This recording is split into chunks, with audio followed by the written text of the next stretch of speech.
Cogitator recovery sequence engaged. Data slate fragment designation, Epsilon 479. Retrieved from burnt offerings pit. Feral world designation Karl Morax Prime. Segmentum Tempestus. Archaeological survey team recovered partial audio recording. Estimated age, 417 Terran Standard Years. Translation from Low Gothic Dialect variant. Karl Morax Tribal variant. Authenticity probability 63%. Warning: this record contains reference to Xenos biological contamination. Quarantine protocols remain in effect. By the grace of the God Emperor, let this fragment speak. Playback commencing. Gather close, children of the ash. Come near the fire where the shadows cannot reach. Old Thorum speaks now, and you will listen. You will listen because what I tell you is true, and truth is the only shield we have against the darkness that lives between the stars. I am the last who remembers, the last who saw the day of the Starstone with my own eyes, when I was young and foolish, and believed that courage alone could turn back the night. I have lived 63 winters since that day, and every night I see it again. Every night I wake with the taste of ash in my mouth, and the smell of burning flesh in my nostrils. You think you know evil. You think the wolves that take our sheep are evil. You think the sickness that steals children in winter is evil. You know nothing. Evil is not the beast that hunts to feed. Evil is not the cold that cares nothing for warm blood.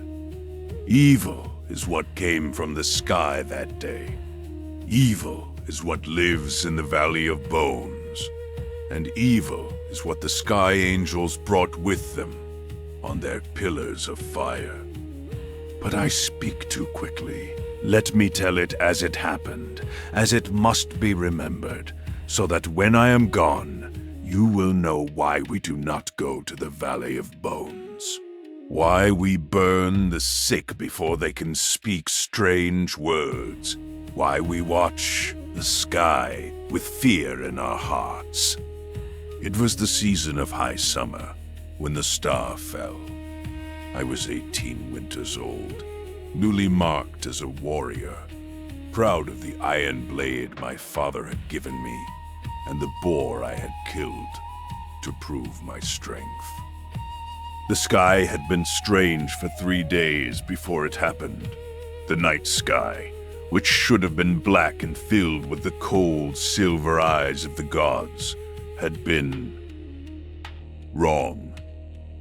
There were colors there, greens and purples, that moved like water, like blood in a stream. The elders said it was an omen. They said the gods were fighting. They were right, but they did not understand what gods could be. I was with Morella when the star fell. Beautiful Morella, whose hair was the color of summer wheat, who I hoped to take as my wife when I had proven myself worthy. We were in the high meadow with the goats, far from the village, when the sky split open. It was not like a normal falling star, children. Not like the small lights that sometimes streak across the darkness and die. This was a wound in the sky itself, a burning tear that screamed as it fell. The sound, Emperor preserve me, I can still hear it, like 1,000 ravens crying out in agony, like the earth itself was being torn apart. The thing fell beyond the ridge, in the direction of the Valley of Bones.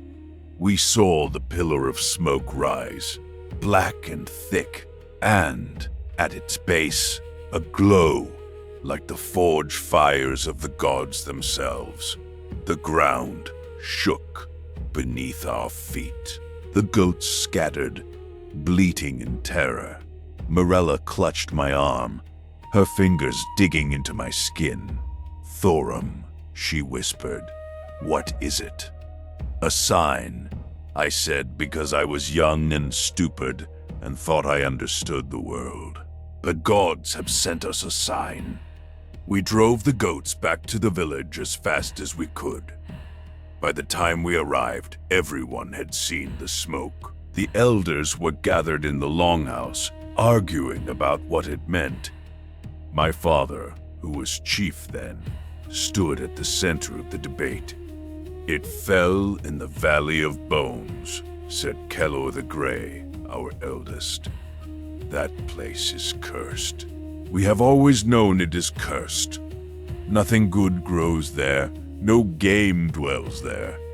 Even the crows avoid it, which is why we must investigate," my father replied. "If the gods have sent something to that place, we must know what it is. We must know if it threatens us." The argument went on for hours. Some said we should send a messenger to the Iron Mountain clan, who had shamans who could speak to spirits. Others said we should pack our belongings and flee to the southern valleys. But my father was chief, and his word was law. "I will go," I said, stepping forward, young fool that I was. "I will go to the Valley of Bones and see what the gods have sent us." My father looked at me for a long moment. I saw pride in his eyes, and something else, something I would later recognize as fear. But he nodded. "Take Rendell and Corvus with you," he said. "Go at first light. Do not enter the valley itself. Observe from the ridge and return before nightfall. If you see anything unnatural, you are to return immediately. Do you understand?" I said I understood.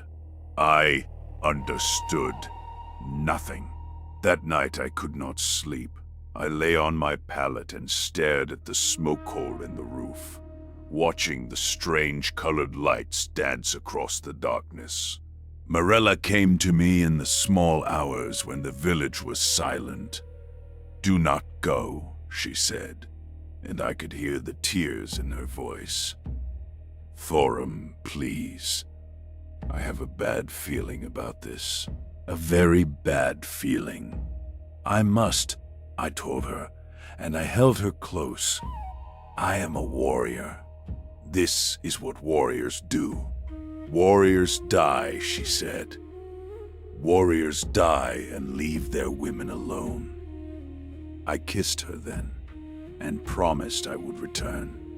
It was not a promise I could keep. At dawn, Rendell, Corvus, and I set out. Rendell was the best tracker in the village, a lean man with eyes like a hawk. Corvus was strong as a bull, slow of thought but quick to fight. We were armed with our iron blades and spears, and we carried water and dried meat for the journey. The walk to the Valley of Bones takes half a day. We traveled in silence, each of us feeling the weight of what we were doing. The land around us was familiar, rolling hills covered in yellow grass, stands of twisted pine trees, granite outcroppings where eagles nested. But as we drew closer to the valley, things began to change. The grass became sparse and sickly. The trees were dead, their branches reaching toward the sky like skeletal fingers. The ground beneath our feet felt wrong, soft in places where it should have been firm. And the smell, by all the gods, the smell, like rotting meat left in the sun, like sickness and death. "We should turn back," Corvus said, and I could see the fear in his eyes.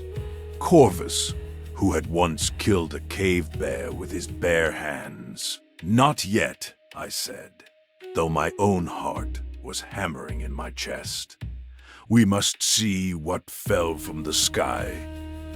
We reached the ridge overlooking the Valley of Bones as the sun reached its height. What we saw there broke something inside me that has never healed. The valley had always been barren. Now it was alive, but with a life that should not be.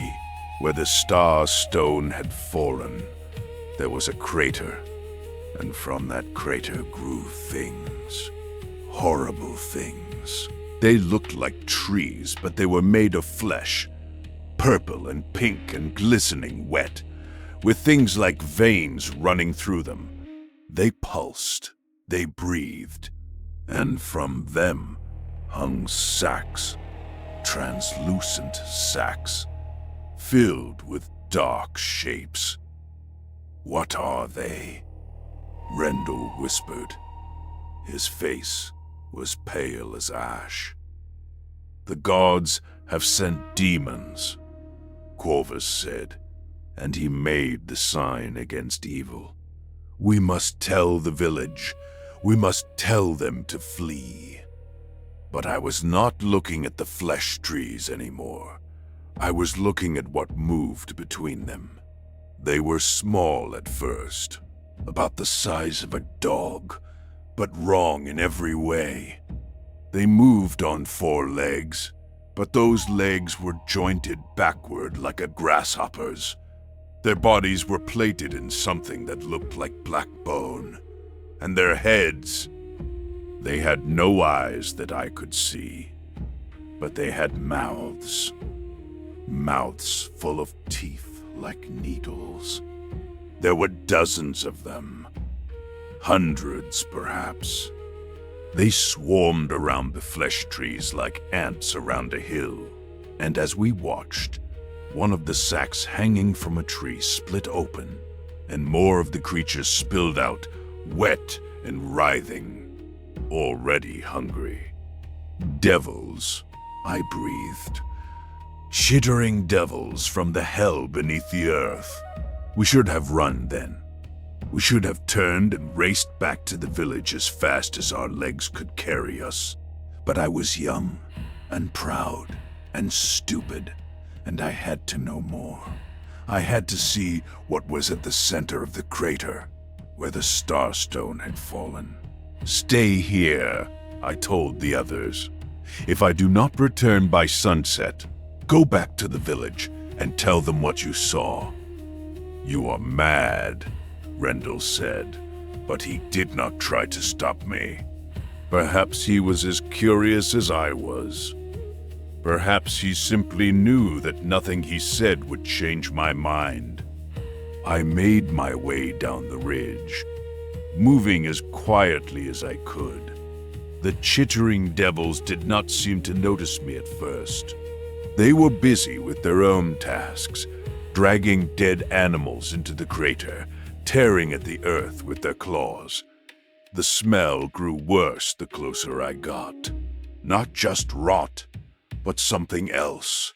Something chemical and raw that burned my nostrils and made my eyes water. I hid behind a boulder at the edge of the crater and looked down into its depths. The starstone was not a stone at all. It was alive. A massive thing, perhaps 20 paces across, shaped like a great seed or cocoon.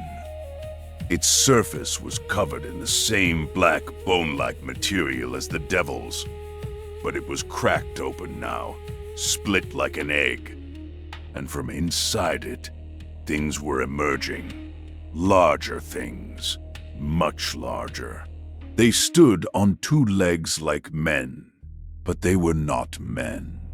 They were perhaps twice the height of a man, with the same black plating as the smaller devils. Their arms ended in great, scything claws that looked sharp enough to cut through iron, and their heads, by the Emperor, their heads They had no faces, just gaping maws filled with rows and rows of teeth. I watched one of them reach down and grab one of the smaller devils. It simply bit the creature in half and swallowed it whole. The others did not react. They simply continued their work, spreading out from the crater, moving toward the edges of the valley, moving toward our lands. I knew then that we were all going to die. Every man, woman, and child in our village. These were not demons that could be fought with iron and courage. These were something else. Something from beyond the world. From beyond the sky itself. I began to back away, moving as slowly and carefully as I could. But the gods were not with me that day. My foot dislodged a stone, and it clattered down the slope. Every devil in the valley turned toward me. I ran. I ran as I have never run before or since. I heard them coming after me, heard the chittering sound they made, like a million insects all speaking at once. I heard the thunder of their clawed feet on the ground. I heard my own heart pounding in my chest like a war drum. I did not look back. Looking back meant death. I reached the ridge, where Rendell and Corvus waited. Their faces told me they had seen the devils coming. "Run!" I screamed. "Run or die." We ran together, 3 warriors fleeing like children from a nightmare. Behind us, the chittering grew louder. They were gaining. They were faster than us, faster than any living thing should be. Corvus was the first to fall. I heard him cry out, heard the wet sound of claws tearing through flesh. I wanted to stop, wanted to help him, but Rendell grabbed my arm and pulled me forward. "He is dead," Rendell shouted. "Do not make his sacrifice meaningless." We ran on. The sounds behind us were horrible. Corvus was screaming. Then he was not. We almost made it. We were perhaps 100 paces from the tree line when Rendell stumbled. He fell hard, and before he could rise, the devils were upon him. I stopped. I turned. I raised my spear, and I saw Rendell die. I saw them tear him apart like wolves tearing apart a rabbit. I saw his blood paint the yellow grass red. Something inside me broke then. Not fear. Rage. Pure, burning rage at the injustice of it all. At the cruelty of the gods who would send such horrors to plague us. At the devils who killed without thought or mercy. I charged. I know it was foolish. I know it was suicide. But I charged anyway, screaming my defiance at the uncaring sky. I killed 3 of them. My spear took one through what passed for its throat. My blade opened another from jaw to belly. The 3rd I crushed beneath my boot as it tried to crawl away with broken legs. But there were too many. Always too many. I felt claws rake across my back, felt teeth sink into my shoulder, felt my blood running hot down my arm. I fell to my knees. The devils swarmed over me. I closed my eyes and waited for death, but death did not come. Instead, there was fire. I opened my eyes and saw the sky burning. Not with the strange colored lights of before, but with actual flames. Pillars of fire were descending from the clouds, falling like the Starstone had fallen, but controlled, purposeful. The devils scattered, chittering in what might have been fear. The flames struck the ground around me with a sound like thunder.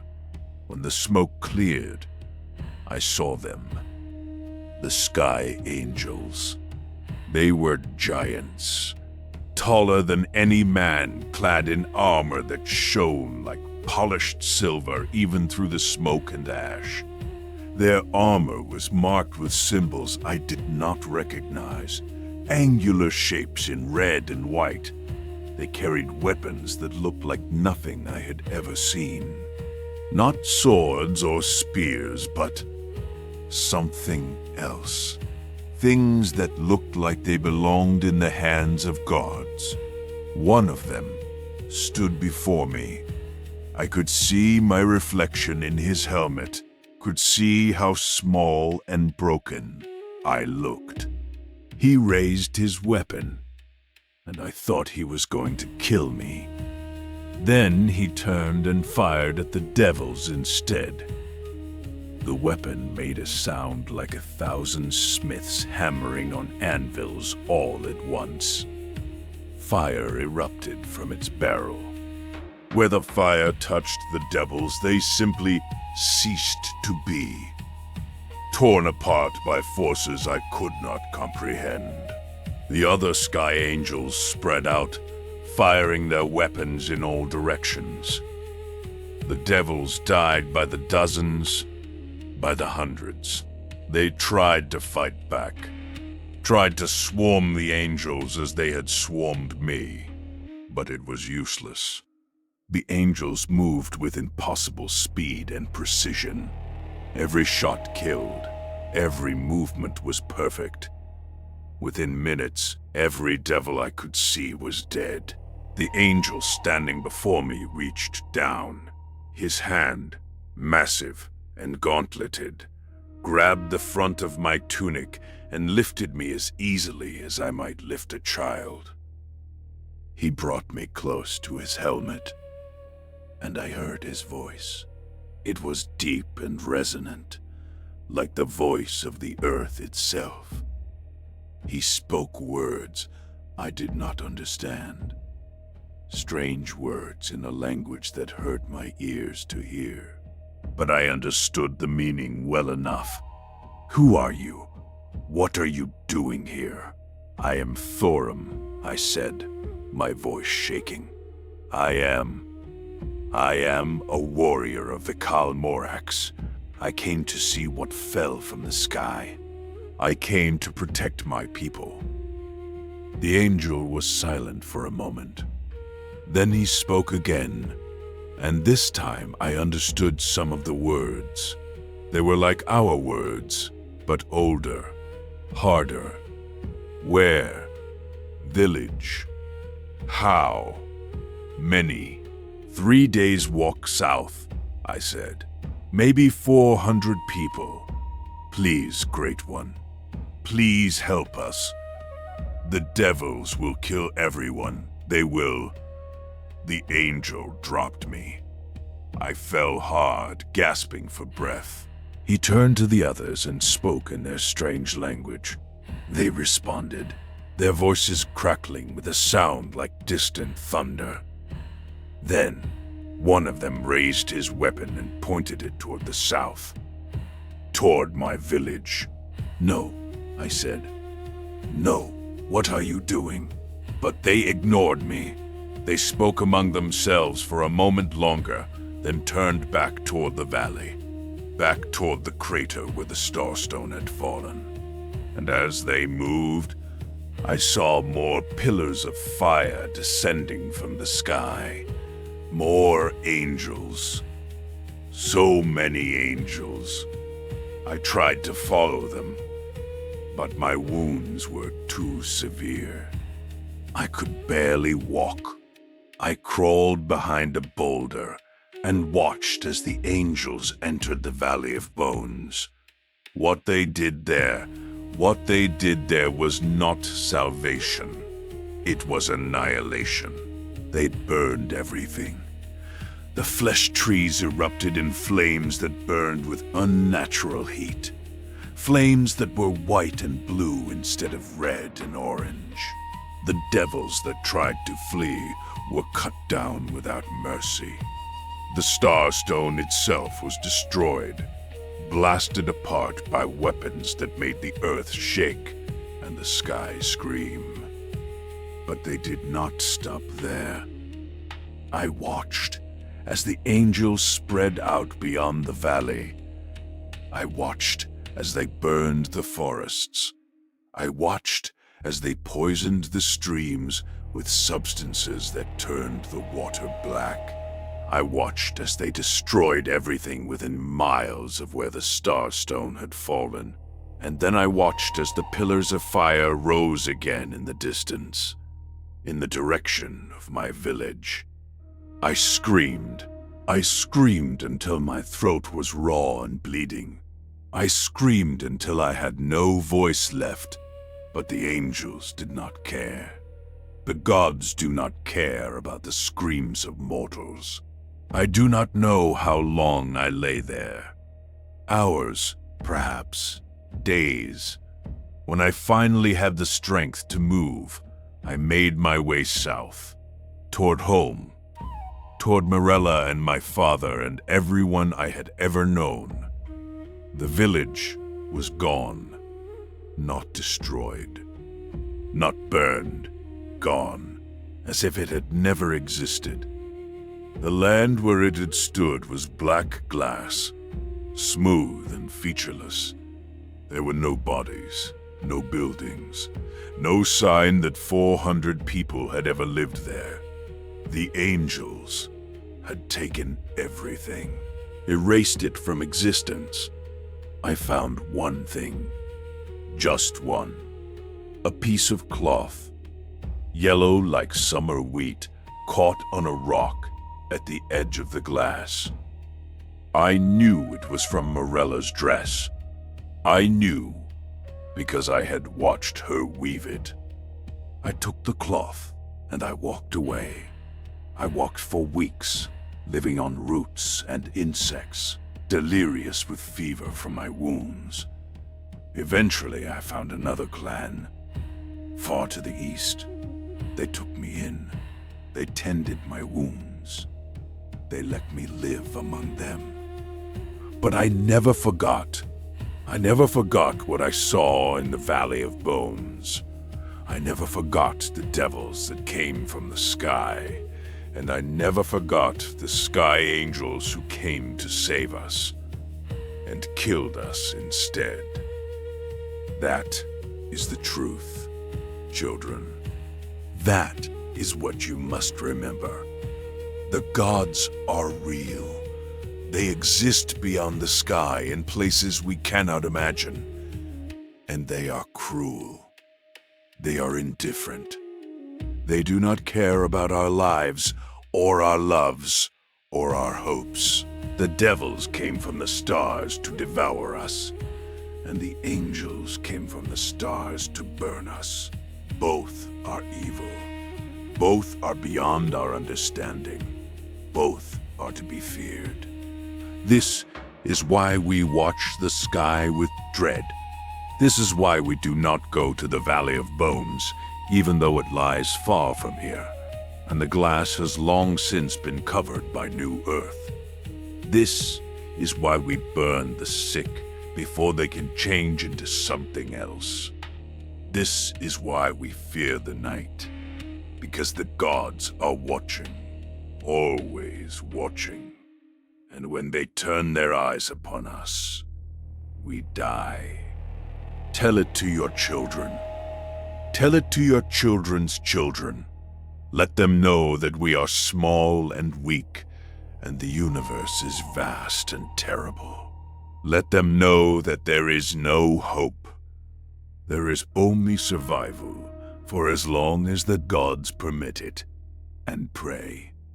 Pray to whatever powers might listen, that the sky remains empty, that no more starstones fall, that no more angels descend on their pillars of fire, because if they come again, We will all die, every one of us, and the land will be made glass, and our names will be forgotten, and it will be as if we never existed at all. This is the truth.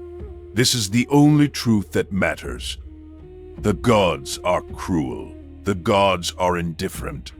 And the gods who came to save us killed us all. Data slate fragments.